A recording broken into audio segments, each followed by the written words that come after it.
తుపానుతో అతలాకుతలమవుతున్న రాష్ట్రాన్ని వదిలిపెట్టి పర్యటనలు చేస్తున్నారన్న జీవీఎల్ విమర్శలపై స్పందించారు చంద్రబాబు. తుపాను ముందు జాగ్రత్త చర్యలు తీసుకున్నామని, అందుకే నష్టాన్ని నివారించామన్నారు. ప్రతి దాన్ని విమర్శించడం బీజేపీ నేతలు పనిగా పెట్టుకున్నారని మండిపడ్డారు చంద్రబాబు. ముఖ్యమంత్రి చంద్రబాబు నాయుడు గారు వేరే రాష్ట్రాల పర్యటనకి వెళ్తాం, అది కూడా ఒక కార్యక్రమం లాంటిదే, పెద్ద ఇంపార్టెంట్ మీటింగ్ ఏం కాదు.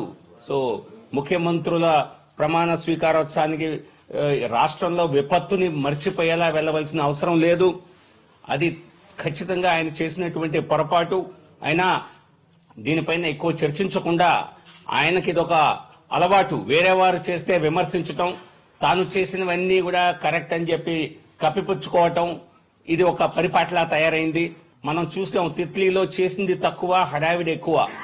శ్రీకాకుళంలో వెళ్లి రోజు ప్రెస్ మీట్లు, విపక్షాలను తిట్టిపోయటం, నేను అద్భుతంగా చేస్తున్నాను, కేంద్రం సరిగా చేయటం లేదు అన్నటువంటి ఒక రాజకీయం దృష్టితో చేశారు. అది ఖచ్చితంగా ఆయన చేసిన పొరపాటే. మరలా అటువంటి పొరపాట్లు దొరలకుండా తప్పనిసరిగా సరైనటువంటి కార్యాచరణ అమలు చేయాలని చెప్పి ఆయన అడుగుతున్నాము. వాళ్ళు నన్ను విమర్శిస్తున్నారు, ఈరోజు కూడా వాళ్ళు నన్ను విమర్శిస్తారు. ఇంత పర్ఫెక్ట్ గా సిస్టమ్ పెట్టి చేస్తే నన్ను విమర్శిస్తున్నారు, అక్కడ పోయా ఇక్కడ పోయా, మీకెందుకు బాధ అంతా అంటే వాళ్ళకు అలజడిగా వచ్చిందనమాట. డెఫినెట్గా వెళ్ళాను నేను సపోర్టు, ఎందుకంటే మన న్యాయమైన డిమాండ్స్ ఉన్నాయి.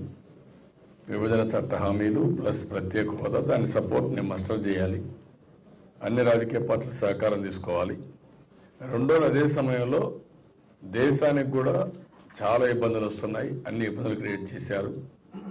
రాజ్యాంగబద్ధమైన సంస్థలన్నీ నిర్వీర్యమైపోయినాయి, దెబ్బతీసే పరిస్థితి. నిన్న సుప్రీంకోర్టు కూడా మీరు చూశారు, దారుణం ఇది. కడాన సుప్రీంకోర్టు వీళ్ళు ఇచ్చినటువంటి సీల్డ్ కవర్ చూసుకొని జడ్జిమెంట్ ఇచ్చి మళ్ళా కరెక్టెడ్ వర్షన్ ఇచ్చి పంపించే పరిస్థితికి వచ్చాడు సుప్రీంకోర్టుకి. గ్రామర్ నేర్పిస్తున్నాడు.